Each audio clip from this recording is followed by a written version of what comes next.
Hey guys, Beer Biceps here. आज हम बात करेंगे एक बहुत इंपॉर्टेंट टॉपिक के बारे में, ग्लोबल वार्मिंग। आपने शायद इसके बारे में सुना होगा, लेकिन ये है क्या? सिंपल शब्दों में ये ऐसे है जैसे हमारी पृथ्वी को बुखार है। पृथ्वी का टेम्परेचर बढ़ रहा है क्योंकि हार्मफुल गैसेस सूरज की गर्मी को ट्रैप कर रहे हैं। इमेजिन करो कि पृथ्वी के आसपास एक ब्लैंकेट है जो मोटी होती जा रही है। यही हो रहा है।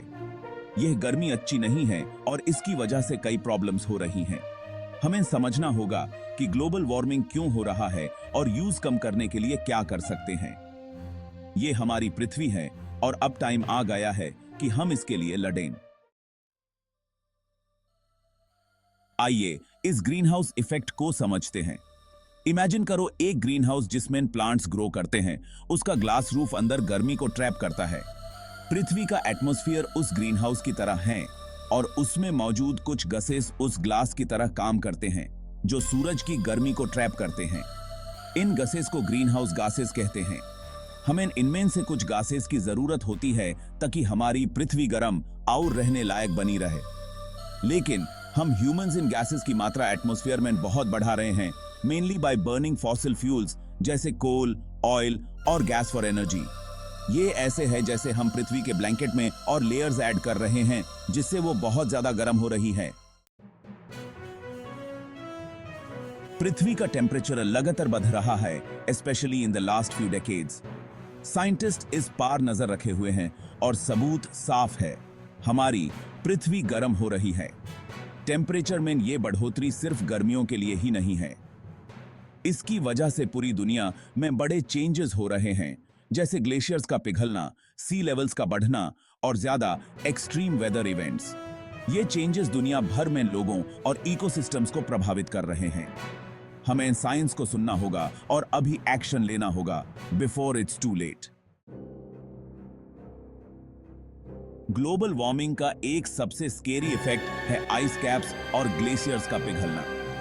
ये बड़े बड़े आइस के मासेस बहुत तेजी से पिघल रहे हैं, जिससे हमारे ओशंस में ज्यादा पानी आ रहा है। इसकी वजह से सी लेवल्स बढ़ रहे हैं, जिससे पूरी दुनिया में कोस्टल कम्युनिटीज को खतरा है। इमेजिन करो कि सिटीज और पूरा आइलैंड अंडर वाटर डिसअपियर हो जाए। यही रियलिटी है जिसका हम सामना करेंगे अगर हम जल्दी एक्शन नहीं लेते हैं।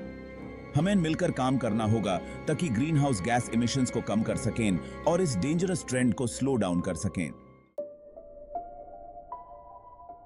Section 5, extreme weather events, global warming.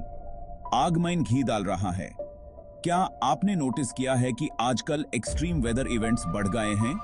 Heat waves, droughts, floods और तेज स्टॉर्म्स पहले से ज्यादा हो रहे हैं और ज्यादा इंटेंस होते जा रहे हैं।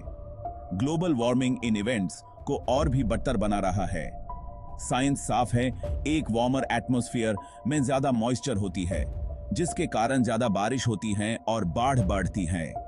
साथ ही हाई टेम्परेचर्स ड्राउट्स और हीट वेव्स के चांसेस भी बढ़ा देते हैं। हमें ग्लोबल वार्मिंग और एक्सट्रीम वेदर के बीच के कनेक्शन को समझना होगा और इसके इंपैक्ट को कम करने के लिए स्टेप्स लेने होंगे।